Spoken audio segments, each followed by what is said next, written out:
This is the west end of downtown Dallas, and from here we're looking at the backside of history. Yards from here the city was born, and only yards beyond that it was the scene of monumental tragedy. But in good times and bad, for over half this city's life, this part of downtown was the real Dallas. Now it isn't. Now its future seems obscure. The John Neely Bryan cabin that's behind us was the first home in Dallas County, the first post office, the first courthouse. It was almost where it used to be, where it was first built. It was built at the west end of Elm Street, about 100 feet west of the Texas School Book Depository. Also, Commerce Street, between the new government building and the old red courthouse, is known, or was then, the Chief Bowles' Cherokee Indian trading path. And that was one of the reasons why John Neely Bryan chose this particular site. He wanted the main street to be the trading path. For years, the area has been pulled between ruin and revival, its direction determined mainly by default. But some forces have been at work recently, and the first to surface came almost by accident. Two men, hunting a site for a large volume restaurant, found it among the warehouses. The success of their enterprise has galvanized everyone to new possibilities around here. People come down here in a crummy old part of town into a crummy old building on the outside, and they walk in the front, and lo and behold, it's like being in a fairyland. You know, it's something entirely different. And this part of town had what we were looking for. This part of town once had what a lot of people were looking for when it was the center of the garment industry. Those reasons are still valid for a few men in the dress business. There are two advantages that I see to a downtown address for us. Firstly, having a downtown address for our customers is impressive. It has value.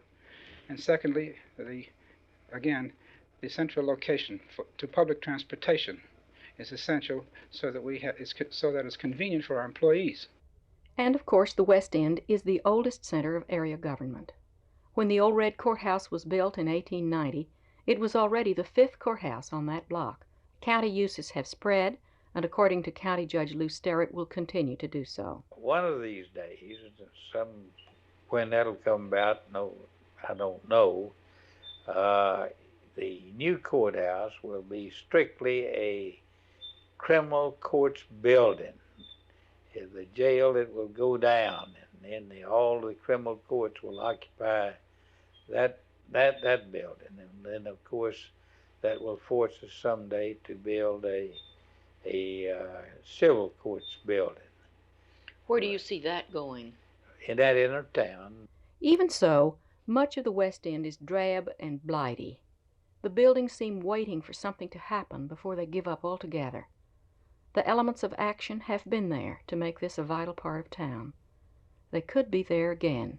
Inevitably, that area, which has a great many assets, will develop, and very positively. Those assets I include major property ownerships that are people generating. So I would say that someone could capitalize in the immediate vicinity of the Spaghetti Warehouse by building other restaurant or amusement or recreational activities to capture the people that come to the Spaghetti Warehouse and build on that. Bob Hawk admits he and his partner would welcome more action in the old Spaghetti Warehouse area. I'd like to see it, become sort of a permanent fixture of an old town type thing. I would hate to see something like what happened in Houston happen here, where they develop, quote, an entertainment section that becomes a haven for everything, you don't want in an area. Prostitutes and holdups and muggings. But something else, insists Herb Wincorn, is absolutely necessary. Well, this part of town can be helped chiefly, I think, by a cheap, comfortable, convenient public transportation system. I think that might help to get people to come into this part of town, not just during the workday hours where they must come to town, but in the evening, for example, when they don't have to come to town. When the dark side of history struck in 1963, the city acted to establish a formal memorial to President Kennedy. Since his death occurred so near to where Dallas was born, there was a certain logic to moving the Bryan cabin opposite, though many felt it would fare better in a less formal setting. But there has been continued ambivalence about the land and buildings at the actual scene of the tragedy, and the City Council has asked the Planning Department to make a study of the entire west end of downtown as a possible historic landmark district. I would hope that some of the large corporations that have home offices here in Dallas, that they will buy some of these old warehouses which are north of us here and keep their exteriors intact, but remodel the interior for office buildings. I think there's value to having it preserved as such, because one of the characteristics of our times, I think, is the loss of roots with our communities and with ourselves. And it seems the more that we can preserve the past, I think the more stability we're likely to achieve, and the greater the sense of belonging we will have. Even in an historic district, there are other things which need to happen. With the talk of energy shortages, it seems to me that the real estate attitude and the real estate posture may change radically, not only in Dallas but in other cities. That is, if we are going to depend on mass transit as time goes on, 3, 4, 5, 10 years hence, then that's going to force a number of people to be in the center of the city.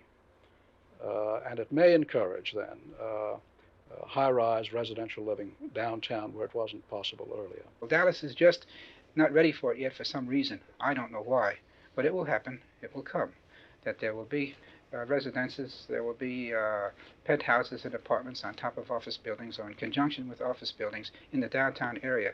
If you put all those elements together, you will find that you would have in these 70s what Dallas was beginning to have in the last 70s, that it has come full circle, pulling back into use what has served best: the transportation crossroads, the governmental community, working facilities for some industry, office facilities for others, and the addition of a downtown college.